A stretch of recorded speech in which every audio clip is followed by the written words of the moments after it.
Hey, how are you? It's Mary Bicknell. Welcome to Lead a Life Uncommon, where every Monday you're going to get a little biz bite to start your week off right. And then every Wednesday, we're going to deep dive into all things personal growth, where my goal is to help you have an aha every single week. This podcast is for you, for the woman who's the go-getter, who knows there's more inside. And you know what? You're ready to smash through that self-imposed glass ceiling so you can finally see what you're made of. Ready? Let's go. Hey, how's it going? It's Mary Bicknell. Welcome to Lead a Life Uncommon, where you, my friends, get to make the decision on how the hell you want to live your life. My job as a life and business coach is to support you in making all the money you need to do every damn thing that you want whenever you want to. And I think that's what we're all seeking, right? We want to be able to do what we want when we want to. And we want to have some pleasure out of it, some joy out of it, some good job, pat on the back. Today, what we're going to be talking about is just that very thing. When you've achieved a goal, is it actually satisfying? Here's the thing. How many times do you not pat yourself on the back? How many times are you dismissing a goal or dismissing the achievement of a goal? Then what? What do you got? So we're really going to talk today about how your brain does two things. One is it's not acknowledging the goal. Why is that? And the other thing is that you are not consciously choosing to acknowledge the goal. Now, some of you might say, Mary, I celebrate my goals. Well, that's great. Okay. Some of you do not. Some of you are just like you move through things so quickly. So what happens is, what can happen for a lot of people is when they have achieved a goal, it feels less than satisfying because number one, by the time you've gotten to that goal, you're probably already thinking of the next goal, right? By the time you ran your first 5K, you may be thinking about running a marathon. Okay, I never had that thought. When I ran that 5K, I was like, I don't know why people are running on asphalt in the middle of August. This seems crazy. I'm never doing this again. However, I do have goals about doing a lot of mountain climbing around here in Oregon. And you get to that top of that mountain or that ridge and it's fantastic, but you're thinking about what's the next one. You've got your list of all of the things that you want to do, which is fantastic. I want you to have a big, long list of cool goals that you want to achieve in your life and in your business. The problem becomes when you move so quickly through them without acknowledging. So your brain wants to just let it go, not make it a big deal because it knows that you're going to go for something more. Remember, we talked about this. Your brain loves the warm blanket. So it doesn't necessarily push you toward the attainment and achievement of future huge goals that will stretch you out of your comfort zone and throw that damn blanket on the floor. So you have to really, really become masterful on recognizing your accomplishments. Because when a goal feels dissatisfying and you're like, this goal really doesn't satisfy me, it wasn't like I thought it was going to be, that's just your thoughts. You can choose to think, oh my God, this is amazing. I'm so proud of myself. I achieved a goal. I achieved the thing I said I was going to do. How often do you say to yourself, oh my God, I'm really proud of what I've done? Probably not that much. Most women that I know don't actually acknowledge that very often. I talk about this when I teach on what I call beneficial bragging, right? Because bragging, oh, that's a no, that's being an asshole. That's being a snot. That's being like, oh, you think you're better than everybody else. That's being bitchy. That's being, all the negative things. When I talk about beneficial bragging, it's just really like acknowledging your accomplishment. I want to ask you also as a side note, it's just, do you have a community of people? Do you have a community of women that celebrate you, that you feel that you can go and jump up and down and be excited about it or whatever that looks like to you? In my community and in the foundations program, How to Transition and Make Money Coaching, that's really one of the main things that we talk about is how do we celebrate our accomplishments instead of just bypassing them, just moving through them without any recognition. Here's the problem. Part of the reason it feels not satisfying is because you've not learned to Be conscious about it being satisfying. Remember, I said the brain is going to push it away, not make a big deal out of it. It's telling you shouldn't brag, you shouldn't be excited. Maybe somebody's going to high five you, but most women don't have that in your corner. So your job is really to be in control of your thinking and your mind, and sit down and consciously recognize it. Now, maybe for you also, it's like for your team. I don't know, or your clients, I jump up and down when my clients have success. I'm like high-fiving. That's exciting. Right? So there's different levels that you go through as a leader.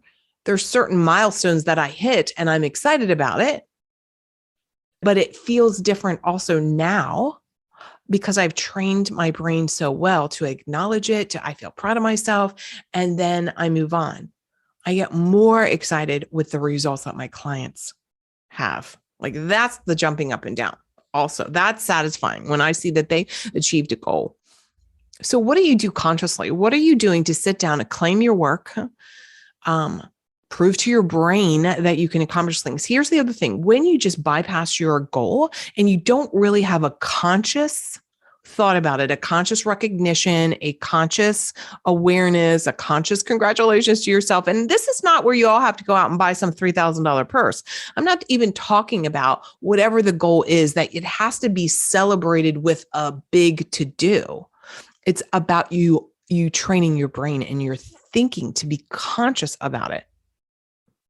When you do that, what happens is you're also reinforcing and proving to your brain that wants you to stay in the blanket, doesn't want you to hit that next big goal, that you can accomplish goals. Here's the reason why I say this. I don't know how many clients have come to me in the past, and what they talk about is they don't know if they can do it. I don't know if I can hit that goal. I don't know if I can, make money in my coaching business, consulting business. I don't know if I can transition out of my private clinical practice. I don't know if I can do that. And part of the reason that they don't know, of course, new things create doubt. If you let your brain, your blanket brain, go wild, it's going to be like, I don't know if you can do it. I don't know if you can really, it's going to look for evidence of things you've not done. Part of the reason we want to look at goals we've accomplished and actually allow them to feel satisfying and allow ourselves to feel proud of it is so that we can reinforce to our brain that, yes, I do know how to accomplish a goal. Yes, I do know how to follow through.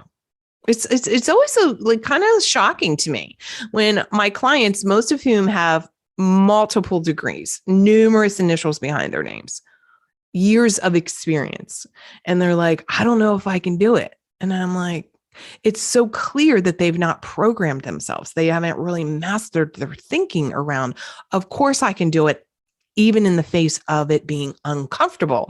Of course I can do it, even if it's making me nervous. Of course I achieve goals when I set my mind to it, even though my brain is trying to lie to me and tell me, I don't know if you can do it. You know why I know they can do it? Because they have multiple degrees. They've already proven they are women who follow through on a decision and a commitment. Just because the new decision and the new commitment is new does not equal failure. Does not equal you're not going to be able to do it. So we talked about a couple things here. Number one is when your achieved goal doesn't feel satisfying, it's because also by the time you've gotten to that goal, you've probably outgrown it. You've probably on to the next thing, and you need to stop and allow it to be satisfying.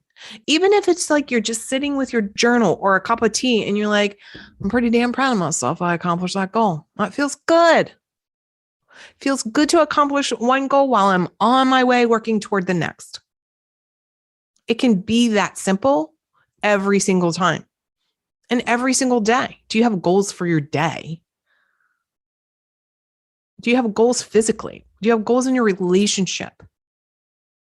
Maybe one of your goals is like every day I go for a walk, or every day I stop work at 3:00, period.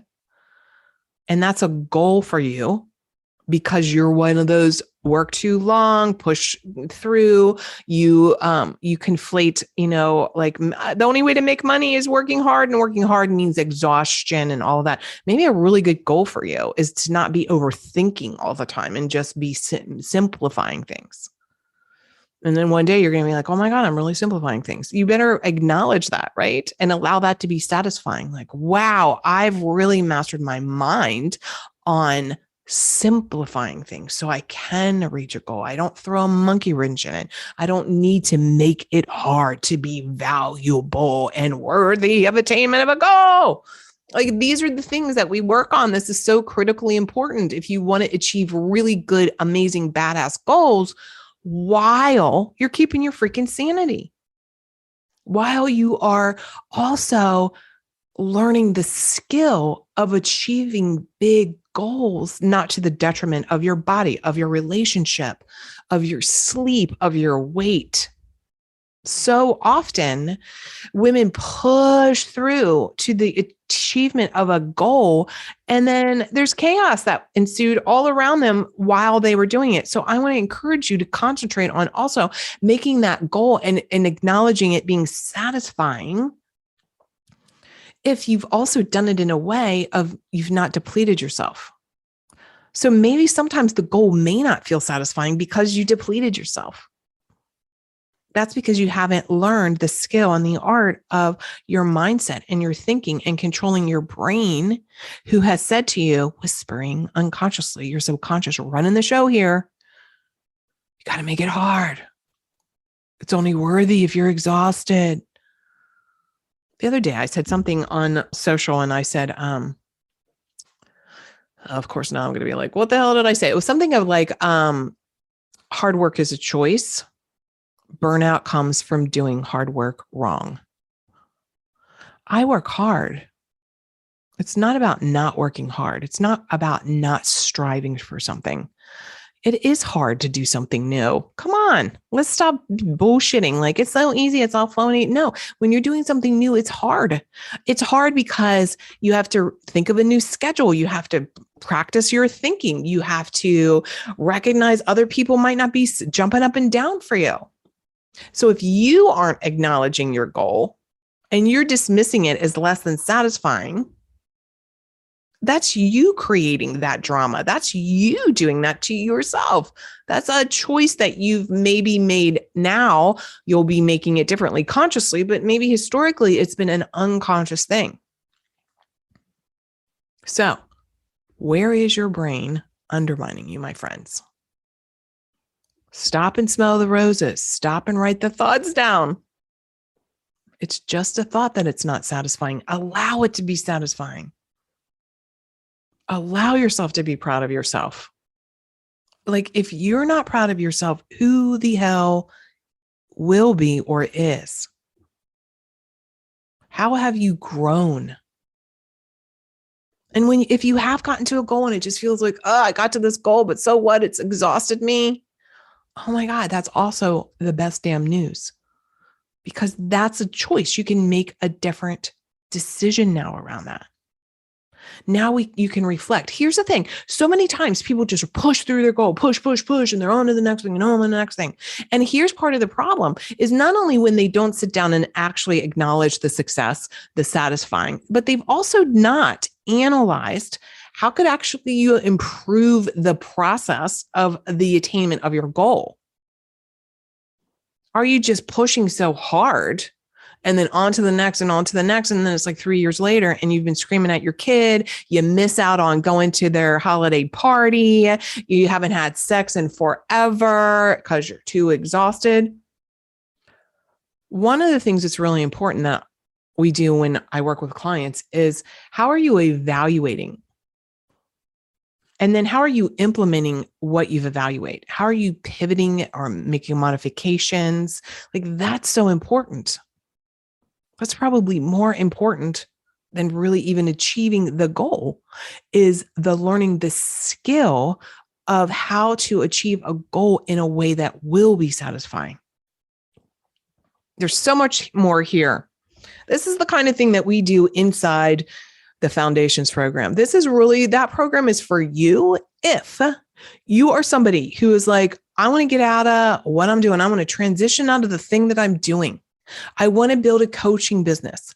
I want to be able to work when I want to work. I want to work with people I want to work, how I want to work with them. And I don't want to work all the damn time. And you know that you got to get your head on straight. You got to get control of your thinking. Maybe you just don't know how. This is the fun work we do in the very beginning of that program. You get weekly coaching, and I love the transformations that will happen and do happen. Want more on that? marybicknell.com/foundations. Go check it out. I can't wait to see you in it. We have coaching every Monday. Love to see you in the next Monday call. Talk to you soon. And remember, be bold. You deserve, my friend, to lead a life uncommon. It's completely available to you. See you next time. Hey, you've been listening to Lead a Life Uncommon podcast. I'm here helping you create a life to allow you to do whatever the heck you want to do, whenever you want to do it. If you got some value out of this, I'm going to ask you, pop over and give a 5-star review. Subscribe and share this with a girlfriend you know is ready to lead a life uncommon herself. And I want to give you a couple things. Number one is pop over to marybicknell.com/podcast. I have something called the Guide to Your Hidden Thoughts Around Money and Success. You're going to uncover some good stuff there. It's a little workshop I'm giving to you. And another thing I want you to take advantage of is this exercise I did all around connecting with your evolved future self. You're going to love this exercise. It's going to be fantastic. In fact, when you're done, please, please, please go and tag me on Instagram or any of the socials and tell me what you thought. I'm looking forward to hearing what you have to say, and I'll chat with you soon. Bye now.